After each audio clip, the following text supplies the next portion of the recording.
धर्म अर्थ कर्म कर्म और मोक्ष ऐसे जो चार है, उसमें धर्म का मतलब होता है कैरेक्टर। आपके कैरेक्टर के ऊपर जो काम करता है वो होता है धर्म, और कंडीशन का ऊपर जो काम करता है वो होता है अर्थ। आपने SWOT एनालिसिस सुना है ना, वो क्या है?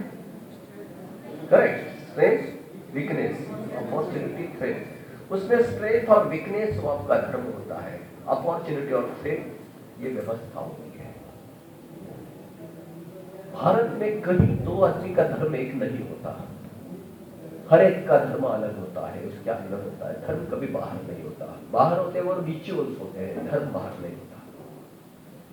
धर्म का मतलब जो आपके कैरेक्टर पे काम करता है वो धर्म। एक ही माँ बाप के दो बेटे अलग, बिल्कुल अलग बर्ताव करते हैं, दोनों के संस्कार एक ही है, दोनों के आरएनए डीएनए एक ही है, लेकिन दोनों के मैनिफेस्टेशन अलग है, बिहेवियर अलग है, क्योंकि उन दोनों का धर्म अलग होता है। जो धर्म होता है वो कैरेक्टर पे काम करता है, और अर्थ होता है वो कंडीशन पे काम करता है। ये आपका शरीर ये अर्थशास्त्र है। Economics is the science of resources, it is not science of money. धर्म और अर्थ ये दोनों का मिलान से प्रक्रिया बनती है, मैनिफेस्टेशन, एक्सप्रेशन, आविष्कार। और वो आविष्कार होने के बाद अगर आपको शांति मिल गई, सेटिस्फैक्शन मिल गया, दैट्स द मोक्ष। जैसे आपके पेट की जो भूख है वो आपका धर्म है, वो बाहर से भूख ला सकते हो क्या?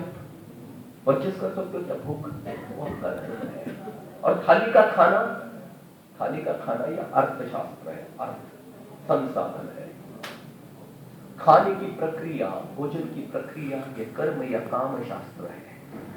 और उसके बाद में खाना खाने के बाद आपको सेटिस्फैक्शन अगर मिलेगा तो आपका मोक्ष होगा।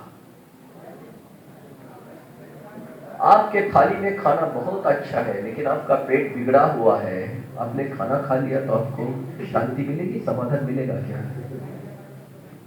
आपकी भूख बहुत अच्छी है, पेट में बहुत भूख ही है, लेकिन थाली का खाना सड़ा हुआ है, वो पुराना है, बासी है, खाएंगे तो आपको सेटिस्फैक्शन मिला नहीं। और ये दोनों अच्छा है, धर्म और अर्थ, लेकिन खाने की प्रक्रिया गलत है। आपको कहीं तो भागना है, खा रहे खुश रहे, कहीं भी जा रहे, सेटिस्फैक्शन मिलेगा क्या? तो धर्म और अर्थ साथ में ये कर्म, ये तीनों इंडिपेंडेंट है, और ये तीनों पूरे पुरुषार्थ है, इंडिपेंडेंट है। धर्म भी पूरा होना चाहिए, अर्थ भी, भूख भी होनी चाहिए, थाली का खाना भी अच्छा होना है, खाने की प्रक्रिया भी अच्छी होनी चाहिए, तभी आपको सेटिस्फैक्शन मिलेगा।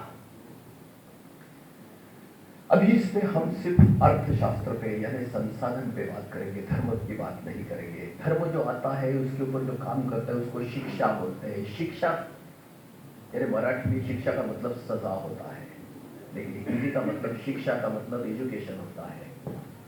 एजुकेशन में दो बड़ी गलतियां हैं हमारे यहाँ। हम हर बार बोलते हैं कि हमारी एजुकेशन सिस्टम खराब हो गई है।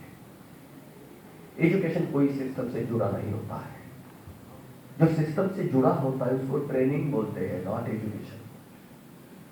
एजुकेशन और ट्रेनिंग में बड़ा फर्क है। जो दिया जाता है वो ट्रेनिंग होता है, वो लिया जाता है वो एजुकेशन होता है। आपको वो एक तो कहानी मालूम है ना, एक बड़े बुजुर्ग ऋषि थे, उनके साथ में उनका एक शिष्य था, वो बहुत लाडला था उनका, और वो धनुर्विद्या का माहिर था। वो गुरु जी भी बहुत बड़े मुनि थे, ऋषि, वो धनुर्विद्या। दोनों एक साथ चल रहे थे, एक जंगल से गुजर रहे थे, बातें करते करते। तो एक बार ऐसा हो गया, तो थोड़ा अंधेरा हो गया रात का, एक बड़ा कुत्ता काटने आ गया। जैसे भौंकते भौंकते आ गया तो कहीं से तो एक कुछ चर आ गए, बाण आ गए, और कुत्ते के मुंह में पूरे तरह से फंस गए। कुत्ता भौंक नहीं पा रहा था। गुरु जी को उसको दया आ गई, ऋषि को, उसने उसके पड़ोस में उस कुत्ते को ले लिया, आहिस्ता आहिस्ता मुंह से उसके हर शर को निकाल दिया, बाण को निकाल दिया। जैसे वो आखिरी बाण निकल गया तो उसके साथ जो उनका शिष्य था उसको इतना अचरज लगा, आश्चर्य लगा कि कुत्ते के मुंह में एक भी जख्म नहीं थी। अभी उसको ये लगा, हो चुका है कितना, कौन मुझसे ज्यादा एक अच्छा धनुर्धारी है जो चलते हुए कुत्ते के मुंह में इतना परफेक्ट बाण मारता है, अंदर एक भी जख्म नहीं। थोड़ा आगे जाके उन्होंने देखा कि पेड़ के नीचे से एक भिल युवा उसको वो बाण मार रहा था। और सामने देखा तो उनके गुरु जी का उन्होंने एक पुतला बना के रखे था कीचड़ का। गुरु जी आ गए, उनको भी आश्चर्य हो गया। गुरु जी सामने आ गए तो भी वो आ गया, उसने उनका जो धनुष था वो पैर दिया और छुए। गुरु जी बोला कि मुझे आपके दाहिने हाथ का अंगूठा चाहिए। झट से उसने निकाल के दे दिया। बाद में वो जो गुरु जी का जो शिष्य था, लाडला शिष्य, उसने पूछा कि गुरु जी आपने ये क्या कर दिया? वो इतने अच्छे धनुर्धारी का आपने अंगूठा ले लिया, ऐसे आपने क्यों किया? तब गुरु जी ने बोला कि भविष्य में अगर तेरा इसके साथ अगर युद्ध हो जाता तो ये तुझको हराता। वो बोला क्यों? क्योंकि वो बोला कि मैं तुझको पढ़ा रहा हूं और वो खुद पढ़ रहा है। मैं तुझको दे रहा हूं, वो ट्रेनिंग है, लेकिन वो जो ले रहा है वो एजुकेशन है।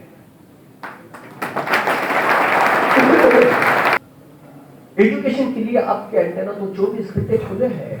आपको नई इंफॉर्मेशन आपके स्वभाव के हिसाब से, जिसको शाश्वत बोलते हैं, शाश्वत डेवलपमेंट, सस्टेनेबल डेवलपमेंट।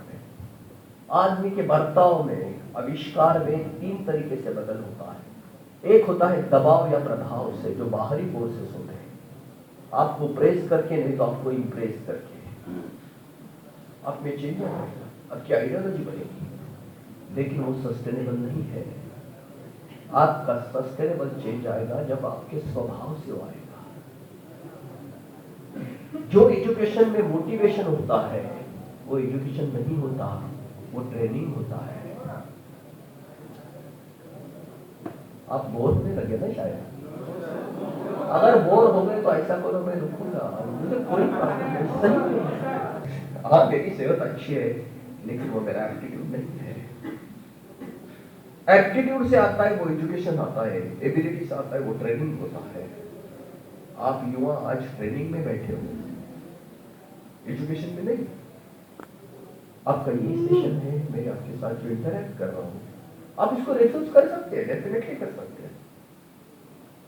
आपके साथ इंटरेक्शन ही करना चाहते हैं। आपके धर्म पे काम करता है वो एजुकेशन होता है, और आपके कंडीशन पे काम करता है वो अर्थशास्त्र होता है। आपके ट्रेनिंग पे जो काम कर रहा है वो एजुकेशन नहीं है, वो ट्रेनिंग है, और उसके ऊपर जो काम करता है वो इकोनॉमिक्स है। Economics is the science of resources and ecology is the science of sources. Ecology यानी पर्यावरण, इकोनॉमिक्स यानी अर्थशास्त्र। इकोलॉजी का मतलब होता है नेचर ने जो कुछ पैदा किया है, नेचर ने, मदर नेचर ने, वो सभी इकोलॉजी है, जिसको स्रोत बोलते हैं। नेचर ने सब बना लिया, हवा बनाई, पेड़ बनाए, पौधे बनाए, पंछी बनाए, पशु बनाए, आदमी बनाया, लहर, नदी, सभी बनाए नेचर ने, वो सभी सोर्स होते हैं। सिर्फ आदमी उससे लेके, सोर्स को लेके, उसको परिष्कृत करके खुद के लिए, सिर्फ आदमी के यूज के लिए जो चीज बनाता है उसको बोलते हैं रिसोर्स एंड इकोनॉमिक्स।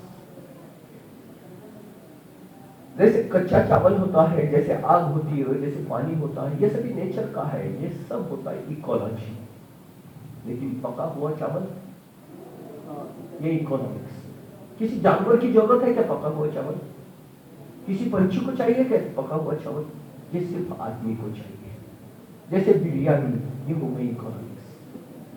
आपने कभी सुना है किसी जानवर ने कहा है कि मुझे बिरयानी चाहिए?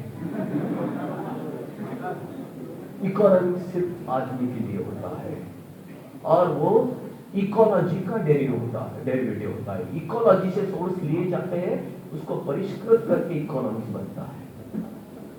जैसे मकान है, ये बंधा हुआ हॉल है, किसी जानवर की ये जरूरत है क्या?